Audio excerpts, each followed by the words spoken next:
If you're not trying new things, you're not really advancing what has been done before. And the whole point of a startup is to make it 10 times better than what's been done before. And that's something that we strive towards. We don't want to just be a copy of what someone else is doing, maybe in the US or Europe. We, like in the truest sense, want to do something that no one else has done and do it 10 times better. One thing we had to be careful of was some people say that something won't work because like they did not try it and they think it will not work. Do what you love. Like if you think that working somewhere or working at a company is something that will make you happy, do that. If you want to do art and that's something that makes you happy, do that. If working on space tech or robotics or something else makes you happy, do that. Cool. Before we get into anything else, I need to ask you a question that's super important to me. Have you ever met Elon Musk?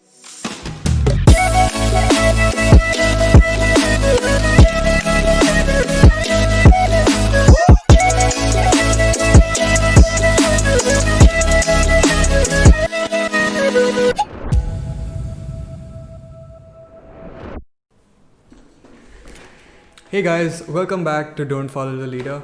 My name is Noah Martins, and if this is your first episode, this is a platform where we speak to society's exceptions and try to understand how they think and what motivates them. So if you think that's something you'd be interested in, don't forget to click the button down below and subscribe. It would also be really cool if you could follow us on social media and subscribe to our newsletter. If you want more updates on what we do or even insights into how we get our guests onto the show and why. I'm super excited for today's episode because I'm talking to a 22-year-old entrepreneur who's working in the field of space technology. His name is Awais Ahmed and he's the founder of Pixxel, a startup that's building the world's most advanced Earth imaging satellite constellation. He was also one of the founding members of India's first Hyperloop team for Elon Musk's competition. If you are even slightly interested in space, entrepreneurship, hyperloops, or just interesting challenges in general, I think you'd find this episode super interesting and inspirational, like I did. Just to listen to him talk about how he dealt with all the challenges he did is mind-blowing. Before we get into it, this video was sponsored by redwolf.in.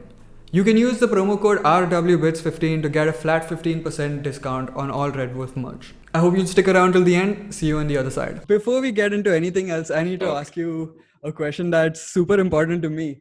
Have you ever met Elon Musk? I have shaken his hand and I've seen him from up close, but not really talk to him, or he wouldn't remember me. But yes, I have shaken his hand. I'm asking because I've been doing this, you could call it a social experiment, but I've been doing this thing on Twitter for the last 50 days where it's not really a serious attempt, but it's more like a creative exercise and a social experiment where I've been tweeting to him every day for the last 50 days, trying to get him to be on my podcast. And every time I do it with like a meme or an interesting question.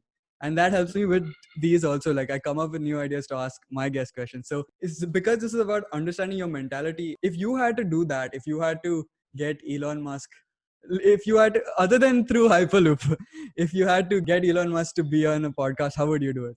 One of the underlying motives for joining the Hyperloop competition and doing that was to have a chance at meeting him, which happened. But like if I were to get his attention, look, he's a very busy man. And if I were to do it, it would be giving him particular insight on how things could be better in what he's doing, maybe at SpaceX, maybe at Tesla. If you see, he usually responds to tweets that give him advice on how to make things in the Tesla better, or maybe what he's doing at SpaceX or Neuralink. So maybe a particular insight that he finds interesting or insightful might get him to respond. That is something that I would say, and keeping him engaged is a good way to sort of build that relationship with him. If you see certain Twitter handles like Everyday Astronaut or someone else who regularly take photographs of his rocket launching or things like that, usually engages with them on Twitter quite a bit more. So, it's tough to get his attention as a busy man, but these might be some ways. How did you get here? How are you a space technology entrepreneur in India? Tell me how that happened. Just tell me a story. Story starts when I was a kid. Like I think most kids are fascinated with space and what happens with planets, the stars, the universe. And I was not very different. That's where it started. But then when I got into PITS, there was this student satellite team that I joined as part of my first year in college. It was called Team Anand. They built student satellites as part of Israel's student satellite program. That's where I got my first actual technical brush with dealing with something that would go into space. After that, in the second year and third year, I was part of the Hyperloop team. As I told you, that was a competition that SpaceX did. SpaceX is one of the world's biggest space tech companies. When we went to the SpaceX headquarters, they took us on a tour, so that sort of rekindled the interest that there was for space. And like towards the end of the competition and after that, what I did was I sat down, took out my time, and read everything I could on what's happening in space technology. And later decided that there was this competition called the IBM Watson AI Express, where I would use satellite imagery and artificial intelligence to tackle some problems that we had firsthand seen. Where we were studying in Rajasthan, there was illegal mining. How do you see what's being mined illegally, where it's being transported to, or crop diseases ravaging crops across the country, things like that.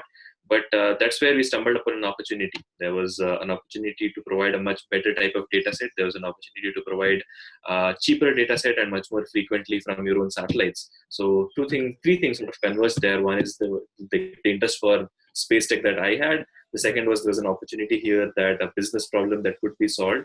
And the third one was being in India, we have seen what ISRO has done. So there's the infrastructure, the capability, and the experience, more importantly, to be able to do it from this country. And surprisingly, no one apart from the government had done it.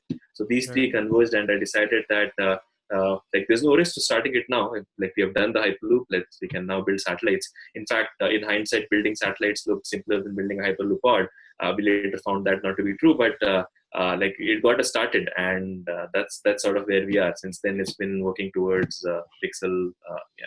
You were specifically looking at working in space. Like, was it something that you'd always wanted since your childhood, or is it that these are the experiences that you had led you to think that that was what you wanted to do at this moment? It was a combination of both. Like ever since I was a child, I wanted to do something with space, work at NASA, later when SpaceX came, work at SpaceX.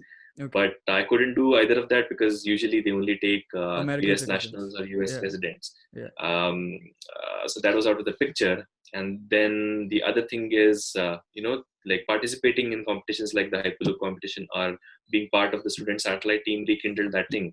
And then I realized that, this is something that is not that difficult, to be honest. And like why, if this is something that I need, like this is something that I know I can do for the rest of my life without thinking of it as work.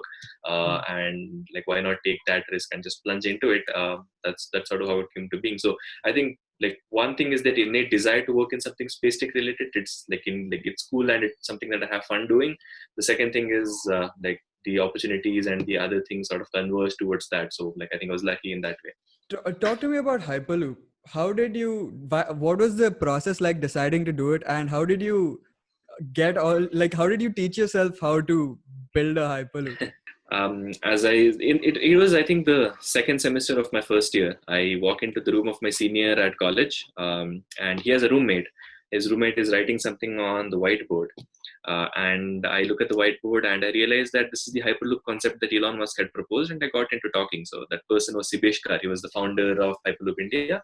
And later I became the third member and one of the founding team members there. So like we got into talking, and he was thinking at the time of participating in this competition. And I said, look, if you're doing this, I'd like to contribute. And both of us were sort of like one of the reasons we were doing this, apart from the like the experience we would get, is the fact that it might just enable us to meet Elon Musk. So we during the summer, after the end of my first year in the summer, it was Sibesh, I, and one more person who sort of put the website together, started the recruitment, got a bunch of people excited on this. And we just started to get into the design of a Hyperloop pod. I mean, no one had done this before. So like we had a clean slate, but it also came with its challenges. There was no one who could guide us on how to do it. And there was no online resource we could look to. But since we had a clean slate, we just got into it from the first principles. There were 3 stages that happened in SpaceX competition. The preliminary design review, we somehow got through that. Out of 2,500 global teams that had applied, around 200 were selected after the preliminary design review. After that, we had to get into the detailed design of like what we proposed. A lot of things changed between them, but we still managed to put something together thanks to the team of people we had from Goa, Pilani, and Hyderabad campuses.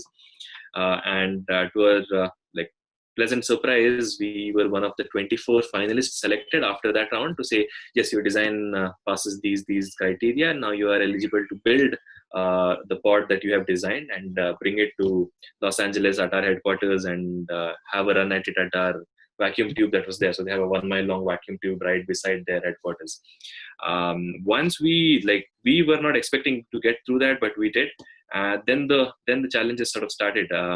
Like we were in Pilani, and the kind of manufacturing we were looking at was simply not possible there. What we did was we moved down to Bangalore in the summer of 2017, and we fundraised in parallel. We fundraised in parallel, and we started manufacturing in parallel. So in about the course of 3 months, we went from having nothing in design to actually having a fully ready prototype, which we later transported to LA.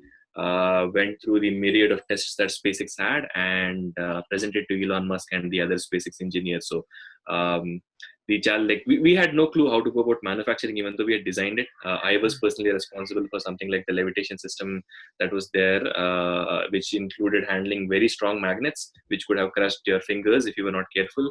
That led to breaking of a lot of these magnets, etc. But when we started, none of us had the idea of how to sort of actually do it because we hadn't done it. But the things that we learned actually put our mind to it. We can actually do it, even though we hadn't done it before. So do you still have any interest in Hyperloop, and do you see that technology happening anytime in the future?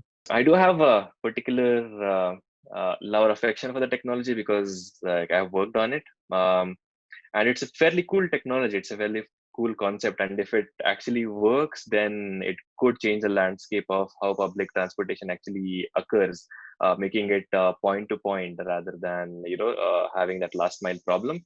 But it's at least optimistically 5 years away from being at a point where people can use it for transportation. More realistically, 7 to 10 years away if it comes about. The other thing is, given the infrastructure costs that need to be flowed into actually making this realistic, it's going to take a lot of government backing to do that, and it would depend on whether the government is willing to take that risk, etc. So yeah. Fine. Let's talk about Pixxel. How did that happen? How did that happen from at a college student level? So as I said, there's two experiences that sort of led to it. The Hyperloop thing itself, which showed us that if a bunch of students put a mind to something, that they could actually build something like a pod. And the second was the participation in the student satellite team, which taught me that I could this is what it takes to build a satellite. That said, after the Hyperloop competition, I personally started reading up about different technologies that could, transform the world. There was space technology, there was quantum computing, there was gene editing, there was biotechnology, bio 3D printing, and a whole lot of other things. And but space tech had that particular interest. I had that particular interest for space tech, and stumbled upon another one of these competitions called the IBM Watson AI X Prize. We decided we will use satellite imagery and artificial intelligence to tackle a whole lost of other problems, including environmental, be it forestry, be it agriculture, and whatnot.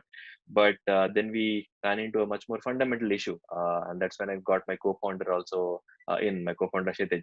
We met in the second year at college playing video games. That's how we started off. But then at this point, we were looking at participating in this competition, but we realized that there's a lot of scope for having a much better type of imaging than is being currently provided today, be it Indian, be it global, be it open source, be it any government agency. And when I say a much better type, I mean in terms of quality, in terms of how frequently you can provide it, and in terms of the cost also you can provide it. So what we did then was we found that there might be an opportunity here. So we reached out to companies and organizations around the globe who use satellite imagery in one form or the other. And we asked them, if we were able to provide you this type of imagery at this frequency and at this price, will you actually buy it? Would it be useful is fine, but when you're doing something, you have to actually buy it. Is there a market here? Is there an opportunity here? And we heard back from more than 95% of the responses we got was, if you're able to actually deliver this, then we will definitely buy. So one, there was actually a problem of providing a much better data set here in the market. So there was an opportunity there. Second, as you know, Kshitij and I, we were personally interested in doing something in space technology. And third, there was ISRO here in India, but there was also this company called Team Indus who were doing fairly well and were creating a splash in the media, trying to land a lunar rover on the moon. That was India's first private space company. And we said that hey, if they can do this and if ISRO can do this, like fairly sure another Indian company can do it. It never sort of came into the mind that we were still students or we could not do this. And I think that's thanks to the fact that we were we were part of the Hyperloop team. If you look at the other teams that were part of the finalists, you would see that like they had a lot of resources, both financial and otherwise, at their universities that were backing them. But we didn't. We had to raise the entire money on our own. We had to go down to Bangalore. We had to figure out sponsorships. We had to convince people to do it for cheaper or for free. And we said that with such a lesser amount of resources, with no material online and with no advisor to sort of guide us, if we could do this with a Hyperloop pod, with so many resources on satellites, with so many advisors who've done it here, and like why can't we do the satellite part as well? So that was sort of the genesis.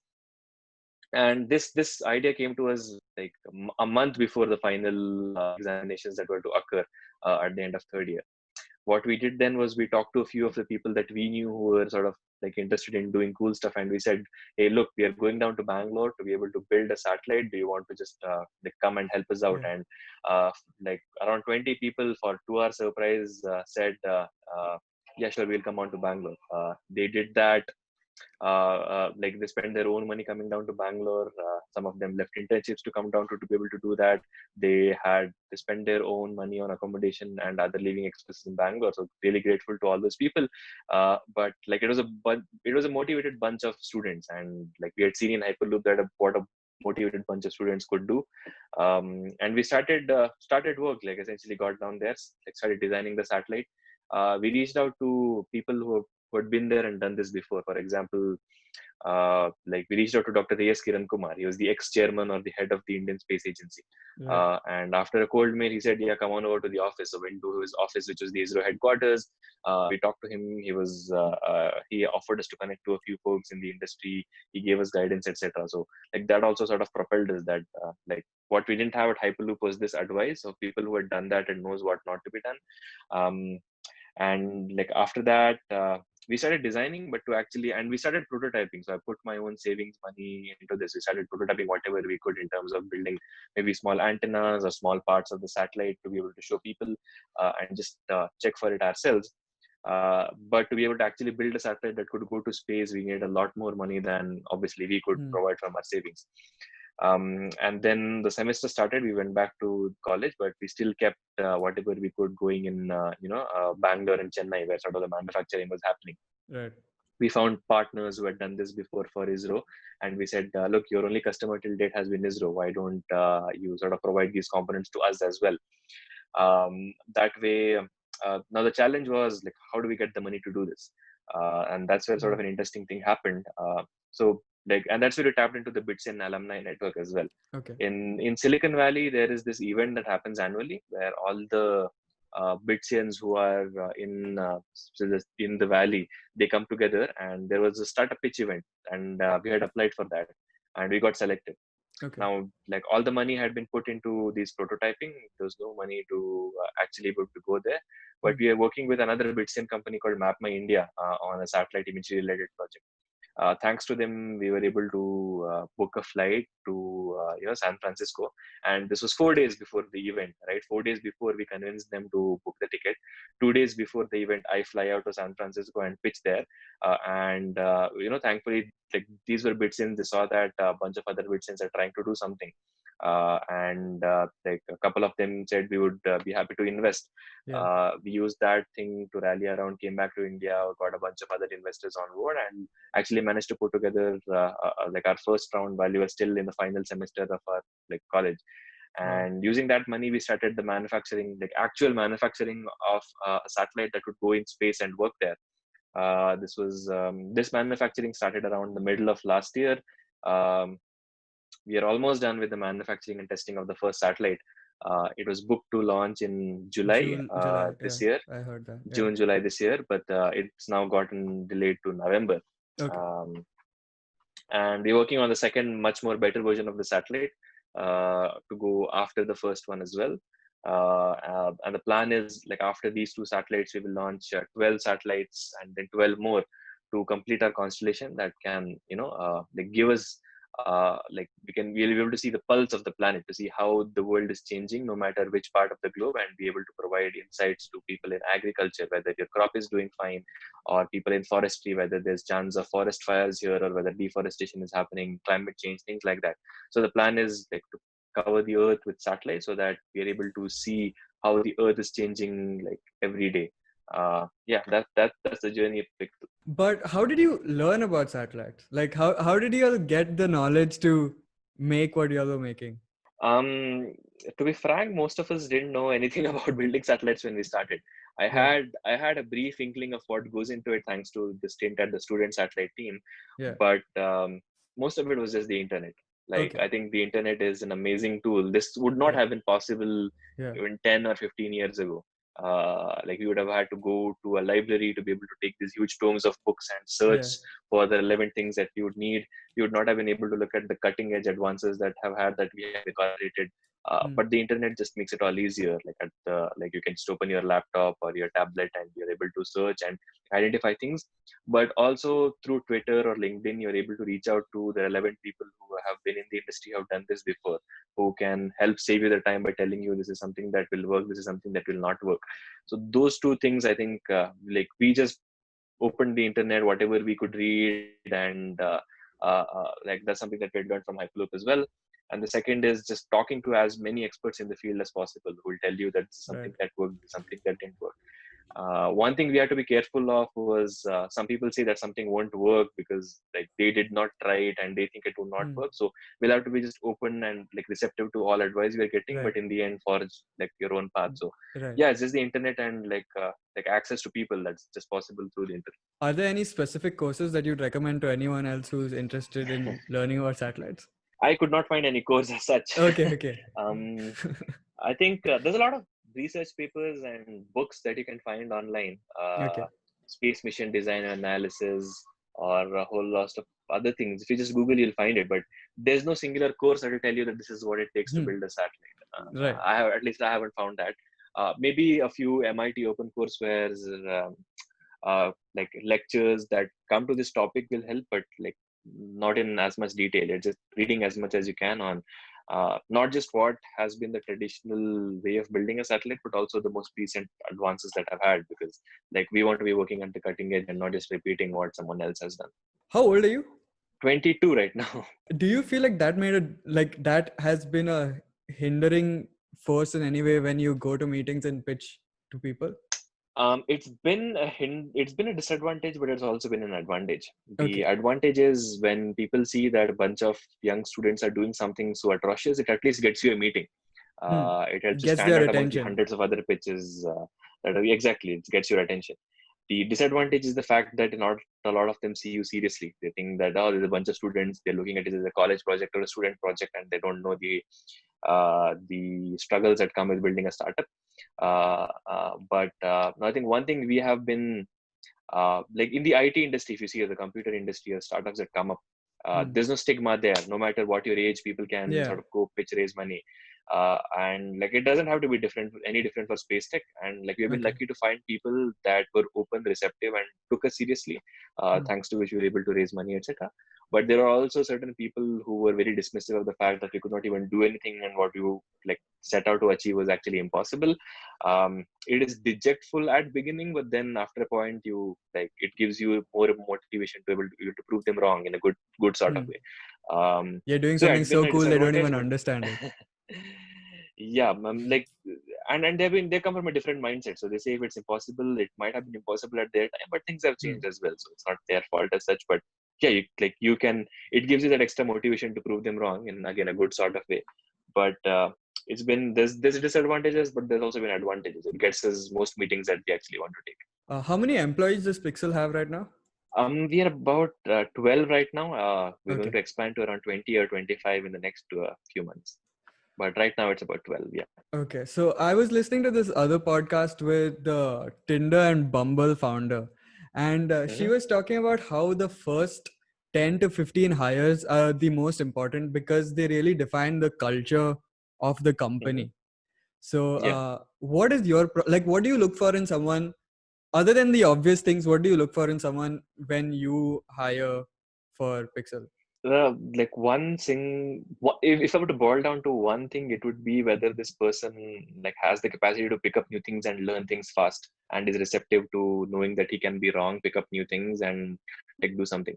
Hmm. Last thing we want is someone who is really technically good but is coming from a traditional background and is not willing to try new things at all, because if you're Right. not trying new things, you're not really advancing what has been done before. And the whole Hmm. point of a startup is to make it 10 times better than what's been done before, and that's something that we strive towards. We don't want to just be a copy of what someone else is doing, maybe in the US or Europe. We, like, in the truest sense, want to do something that no one else has done, and do it 10 times better. That means that Okay. people who come in with an open mindset, who are willing to say that, okay, maybe what they know till now is not the most optimum way, willing to pick up things, and yeah, like how quickly can they pick up things and learn new things. That would be boiling down to one. The other thing that we critically look at, which also comes from this fact, is we have a no asshole policy, something that Google also has. Like, the people Hmm. that are there need to be able to work with the other members of the team, be respectful of their work, not be condescending, not be of the opinion that only what they're doing is right. So making sure that they fit into the culture and that culture is maintained is going to like very important. And yeah, I think those would be the two things, apart from obviously the other technical know-how Right. that they would need to have. One thing that sort of helped us was we got a few people from Team Indus who had experience going from design to manufacturing to testing of the lunar rover that they were about to send, Hmm. and the advisors that we had from ISRO who've been there, done that, and a few like US based and Europe based advisors as well. So I think that way, like that's what we look for in a team. Like, it's okay if they're not from a tier one college. It's okay if they don't have a lot of experience, but if they can prove that they're willing to learn, pick up things and implement them, and that they're willing to work with the team. That's apart from the obvious things what we would look for. So you're a space startup, and both of those things, both space companies and startups, require rapid innovation and Hmm. growth. So, Yeah. how do you think that you can drive innovation? Because I was listening to Elon Musk talk about it, and he says Hmm. that you can't just do it with a speech. You need to also incentivize innovation with compensation. Like you need Yeah. to, if the rate of innovation is faster, then you grow higher in his company. So do you have a process for driving innovation, The or is entire it thing just that like we're the trying to belief do, in the vision? Like, is that enough to? there needs to be a vision in the company. Like, where is it that you're moving towards? What is it that you're trying to achieve? If there's no vision, then you can't really keep on driving your people towards something. Hmm. And especially the earliest hires that you need to have, some like most of them will come because they believe in the vision that the company is moving towards, right? Yeah. And like, personally, I am of the belief that if someone is putting their heart and soul into something, they need to be compensated for it. The last thing you want them to be able to do is worry about their financial situation and personal finances, and that creeps into the work. So if they're actually doing work, putting in a lot of hours, they need to be well compensated. There's two things we do that. One thing is we hired people only after we raised a round of funding, and although it's not as much as we can pay that SpaceX is paying or someone else is paying, we try to make it as fair as possible. The second thing is, in an early company like this, giving a part of equity to the Right. employees is like, uh, that's two ways. One, it's obviously good for them. If they work for the company and the company does well, they're also getting compensated for it. But second, like they are also sort of part owners of the company, Hmm. and actually owning a piece of the company makes them owners, put their skin in the game, and like aligns everyone's incentives. um, that said, once people are comfortable, they don't have to worry about their personal finances and everything. It's sort of how you as a company wants to set the vision, and what are your processes are, whether you just want to repeat something else is done.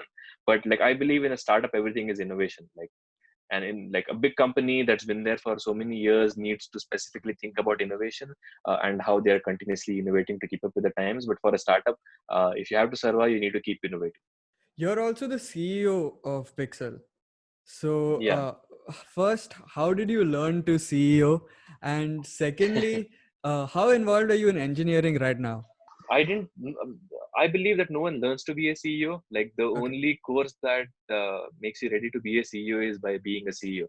Hmm. And like, if it's a Mark Zuckerberg is a college dropout and he's a CEO of one of the biggest companies in the world.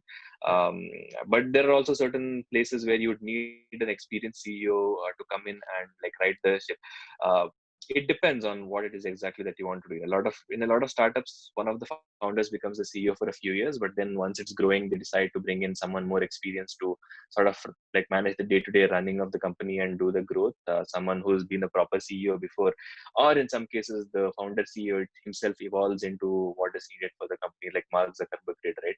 So that sort of depends, but regardless of whether it's an experienced CEO or a first-time CEO, the only thing that can prepare you to do like a job for a company is by being the CEO. And being a CEO of every company is different. Like you can't bring the same skills and outlook that you brought to a food startup company that you're bringing to a space startup company. So that's sort of different. Coming to personally how involved I am in the engineering, for the first uh, like I handle everything non-engineering related because we don't have anyone else at this point. That includes fundraising, that includes marketing, that includes sales, etc. But I believe that like a CEO should also be knowing what is going on in the technical side of things. Even though I have a co-founder who mainly handles the day-to-day running of that, but I try to keep myself abreast and be in the meetings of what exactly is going on. And certain decisions, even on the technical front, have to come from a holistic view, which like the CEO can bring, right? You need to be able to look at the finances and say that, okay, we have two options here. One is very expensive, but it will last us for 7 years in space. But one is not very expensive, but will only last us for 2 years. So you'll have be able to take the call whether what finances you have now versus what finances you will have later, how much you'll have to raise. So in that case, I believe, especially in deep tech or hard tech companies, the CEO needs to be deeply involved in the technology. Right.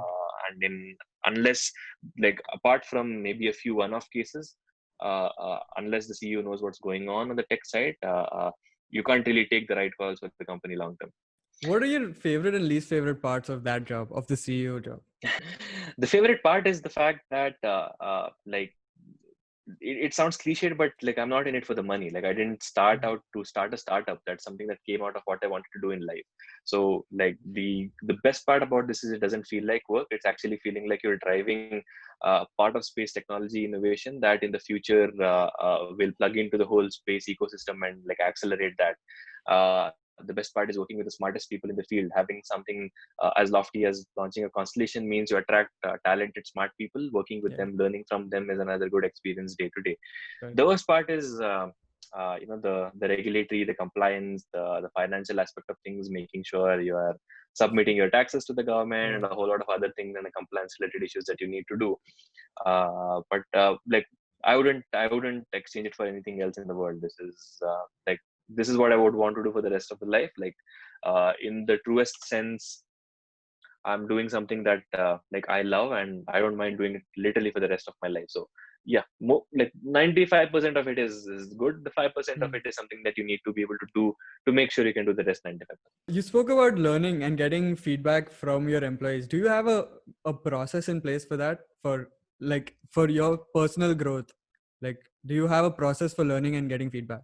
So personal growth is I try to reach out to like everyone once a month or once in 2 months, a personal message to each one saying, what is it that I can do better? What is it that I have done wrong? What is it that is holding you back from doing something that you would want in the company? So that's me personally as to how I can do better. The second thing is how can the company do better in general? What are the processes we need to change?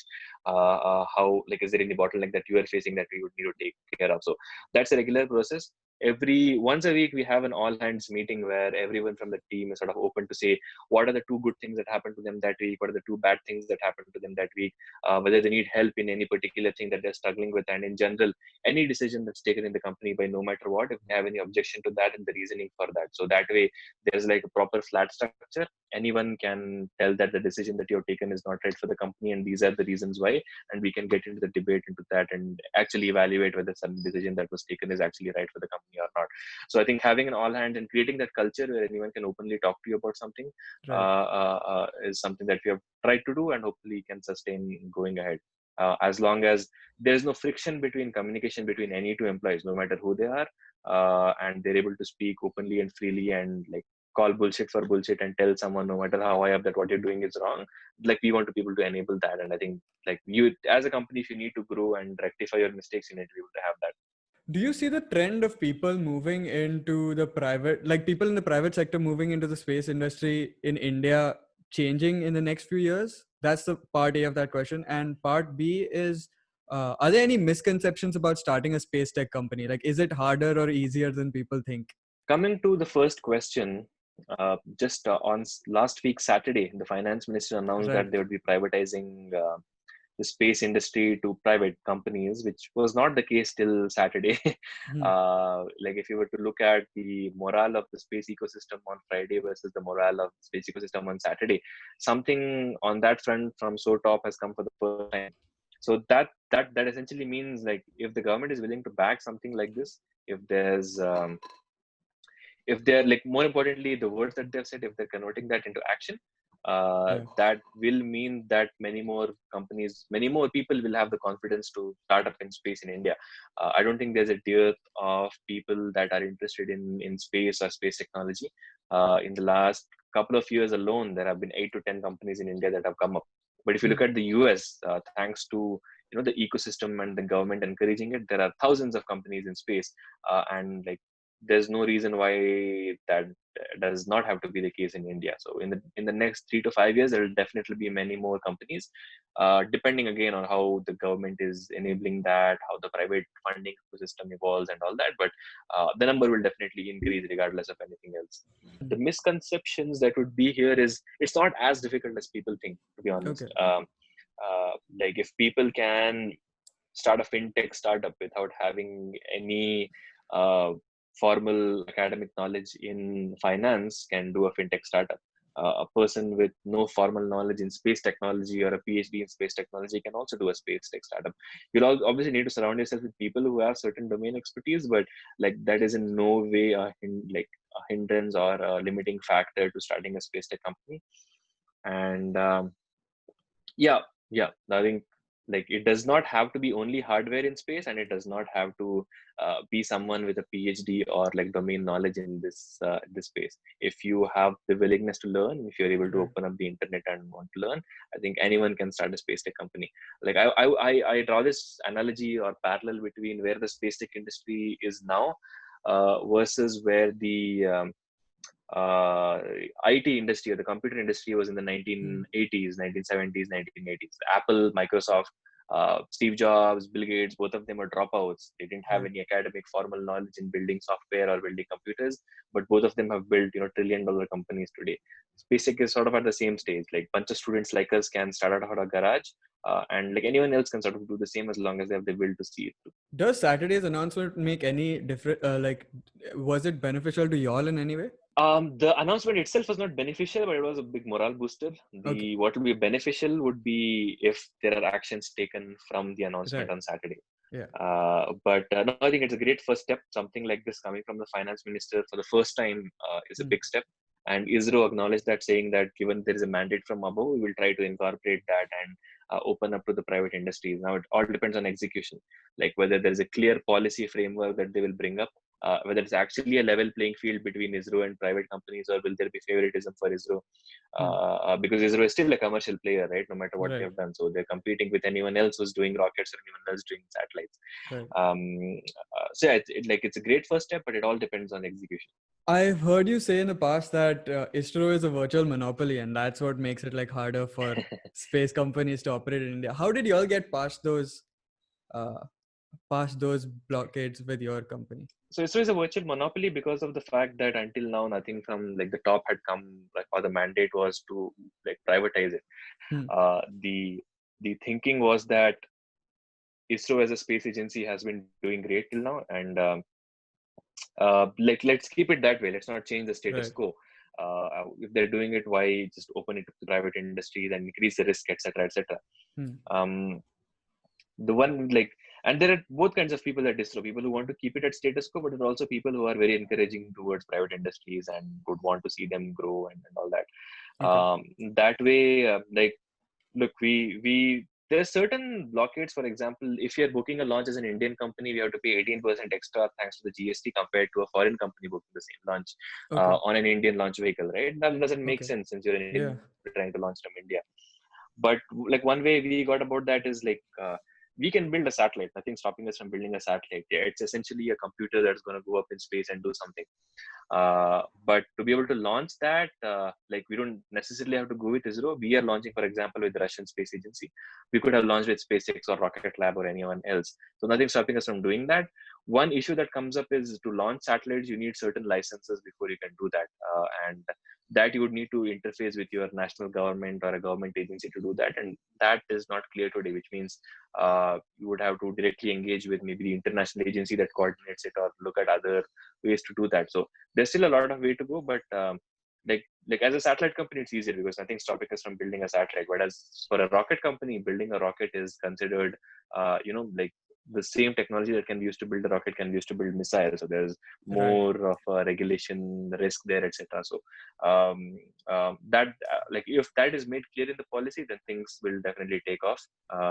But as of now, there's ways to work around it, and that's the entire point of being a startup, right? There's going to be so many challenges that come up. It's how you figure out your way around that, and not very different in space. You're a micro startup, a micro satellite manufacturing company, right? So why is a micro satellite better for collecting the kind of data that you all collect? It's not. So like we could have built a nano satellite or a pico satellite, which are smaller than micro satellites. In the end, it depends on like what is the use case you're going after and what is the best type of satellite to be able to achieve that. In the end, you have to serve your customer. You can't build a pico satellite and say this is the best I can do, and you have to live with it. You have to look at it from like the bottoms up. Look at what the customer wants and see how you can build a satellite to cater to that. The whole point of like why we can do it with microsatellites today that is not possible before is due to a variety of factors. One is shrinking electronics, shrinking sensors, shrinking optics, whole bunch of which put together makes the satellite smaller in general. And the launch costs also have been coming down year on year, and that enables you to be able to launch satellites. So it's not that like we decided we would be a microsatellite startup and then looked for the applications. It's more of we looked at the application and said, what is the cheapest, smallest, and like what is the cheapest and smallest way in which you can go about doing this, and that was a microsatellite. So yeah, so the customers, so there's agricultural companies or governments, for example, uh, there's companies or organizations that have millions of acres that they have to monitor and keep a track on how the crop is doing, what the crop health status is, etc., etc. We be able to provide them on a daily cadence how the crop is doing, whether it's under irrigated, over irrigated, whether it has a disease or a pest infestation, etc. A lot of them will be government agencies, for example, Department of Forestry, Department of Agriculture, Department of Mining. I talked about illegal mining, etc. There's also mining companies who would want to know where to mine, what to mine, in what quantity to mine, which areas to concentrate to be able to go there. Oil and gas companies, for example, there are these huge gas pipelines or oil pipelines that they have stretching across, entire land masses, to be able to monitor those and see whether there's any natural gas leakage happening, which is not only loss to that company but also like causes devastating harm to the environment. When we are able to tackle that with the satellites, there's also a lot of these like any company or agency that's related to urban monitoring. How exactly do you want to grow cities? How are the lakes doing? What is the health status of lakes, etc. So there's a lot of financial institutions. For example, insurance companies that insure crops, hedge fund trading companies that bet on commodities, etc., etc. So, like artificial intelligence and electric cars and rockets to some extent were the biggest technologies of the last 10 years. What do you see as being the biggest technologies that of the next 10, 20 years? We're talking about space in general or technology? Just in general, what do you think are going to be the hot topics that everybody's working on in technology in the future? Artificial intelligence is going to continue to dominate the headlines. We are nowhere close to artificial general intelligence that people want. So people will be trying to do that. And in general, like deep learning or narrow artificial intelligence is something that will continue to get better and better. So that's something that will not stop for the next 10 years. Augmented reality and virtual reality is something that I think will come up in the next 5 to 10 years for sure. It's been on the fringes for quite some time, but as technology gets better, software gets better, more people get into it, we will look at VR and AR technologies coming up and becoming a more entrenched part of our lives.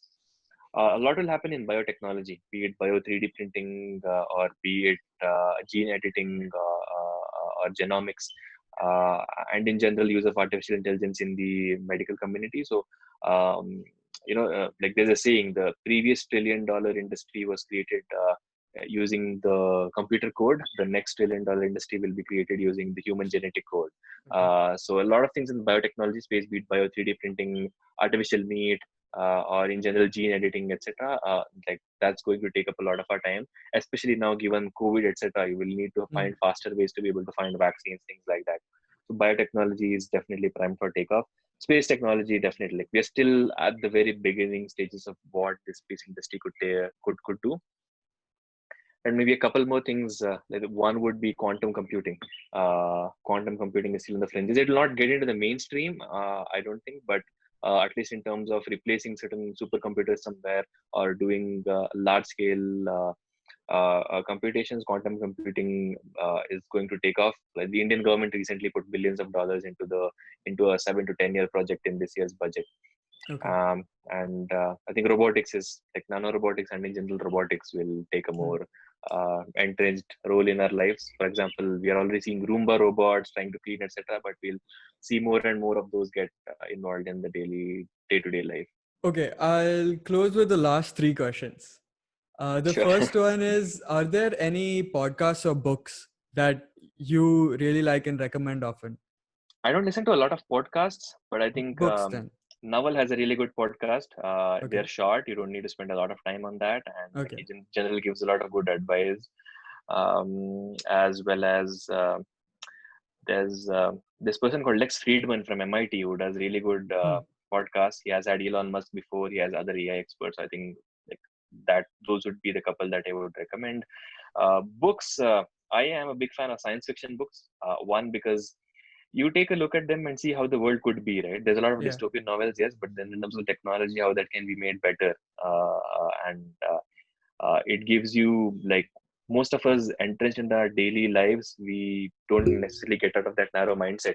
Science fiction essentially like enables you to open that field of view and see how things could be different. And I think regardless of you being in a science or a tech startup, an entrepreneur reading science fiction, I think just opens up that. So like on that note, like recently I read Dune, which is like a really good book, or the Foundation series by Isaac Asimov. But like in general, any good science fiction would be nice. Generally, for like if you're looking at for entrepreneurship related books, there's two. There's 0 to 1 from Peter Thiel, and there's The Hard Thing About Hard Things from Ben Horowitz. 0 to 1 just gives you again like he drills down to the core and says what is it that you would need to do to build that next big company or like be at the cutting edge of innovation.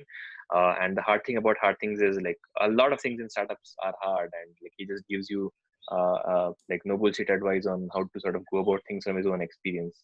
So yeah, I think that would be that would be my recommendations. What do you see as being the permanent changes that COVID leaves?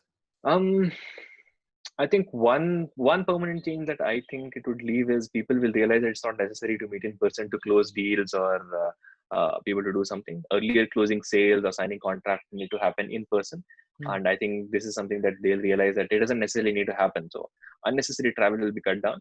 But I think the fact like I see certain things where people I think work from home will become the norm, or people will stop traveling altogether. But in I think 5 to 10 years we'll get back to normal. Humans are sort of wired inherently to be able to travel, to talk to people and do things like that. So eventually we'll be able to position where things will start getting back to how they were before, except with the exception of maybe two things. Work from home will not have the stigma that it has, and more people will be open to sort of trying that out. And the second is you'll realize that you don't necessarily need to meet in person to be able to do a lot of things. Video calls can get stuff done. Okay, fine. I'll make this the last question. What do you see as being the major developments in space in our lifetime, and what role do you want to play in that? What do you want to be remembered for? In terms of space, there's I'll divide it into three things. I'll divide it into the like the lower Earth orbit or the space technologies that will benefit the Earth. The second is enabling technologies that will connect Earth to anything beyond Earth. And the third is technologies that will take us to Mars, the moon, or beyond, right? In terms of the first one, that's something that we are trying to do. Satellites looking down on Earth, or SpaceX's Starlink, which is providing internet communications here. essentially we will bring down many more benefits of space down to Earth. So that's the first thing, and that's the short term. The other two are essentially in terms of what NASA is trying to do, which is sustained human presence on the moon, and then SpaceX's vision of then going to Mars and setting up habitats there. As humans, we are hardwired to explore. So like in 10 to 15 years, in 10 years, I expect at least men to land on Mars, but in 15 years to have at least habitats on the moon or Mars. And that opens up avenues for technologies for one, enabling connections between habitats on the moon to Earth, and then technologies for living on moon and Mars themselves. And then anything beyond that is also considered the same aspect, maybe asteroid mining, or sending satellites to scout whether there's any asteroids with minerals or ice or things like that, or even look at the moons of Saturn, Jupiter, etc. I think that's where we are moving towards. You see us being on Mars in the next 10 years? We will have a man land on Mars in the next 10 years. Yeah. Okay. We might not have a sustained civilization there, but we will have at least have like, for example, Neil Armstrong landed on the moon in 1969. It's been some time since we should have had a man on Mars as well. So in the next 10 years, it's definitely possible. In the next 5 years, we will like re-land humans on the moon, and in 5 years beyond that, we will have set some habitat there. So that's definitely that's where we are on the way towards. Personally, where the whole point of us starting Pixxel was to do something in space technology, but like we didn't have hundreds of millions of dollars like Elon Musk had to start building huge rockets. So we have to be strategic about it. First step is we build satellites which will get us revenue. So we have a self-sustaining business that's generating profit. Use those profits to spend into more space technology that we can develop, maybe relay satellites that can help communicate between the Mars and the Earth, or geostationary satellites that can take images continuously of a certain place. Have the same satellites that we're building orbit moon and Mars or the asteroid belt and identify minerals there, or water there, or ice there, things like that. So eventually we want to be like a private NASA, I would say, in the next 15 years. Do what we want to do in space technology, but have a core business that's generating revenue for us to be able to do that. SpaceX is doing a tremendous job in increasing the motivation and the vision for getting us on Mars, but they can't be the only company doing that. And like there's SpaceX in the US, there's Airbus in Europe, there's no one from Asia or even India sort of doing that. We wanted to plug that gap and be that company, so we'll see where that goes. We'll be strategic. So that's the general plan. Yeah. Thank you so much for doing this. Do you want to close with some advice for people in college, people watching this? Bad at advice, but here's what I will say: do what you love. Like if you think that working somewhere or working at a company is something that will make you happy, do that. If you want to do art and that's something that makes you happy, do that. If working on space tech or robotics or something else makes you happy, do that. Essentially, as long as like you are happy and you don't consider it as work, I think that's what you should strive towards. Don't necessarily do something just because of the pressures of something else. Just do something that you think is fun and you are happy doing it, is what I would generally say. That has made that like I don't have complaints because I followed that. There'll be struggles, there'll be days that are tough where you will think that it's not really good advice, but as long as like you know what you're doing is like fun to you and you'll be happy doing that, just go do that. Thank you so much for doing this. It was great. Thanks for having me, Noah.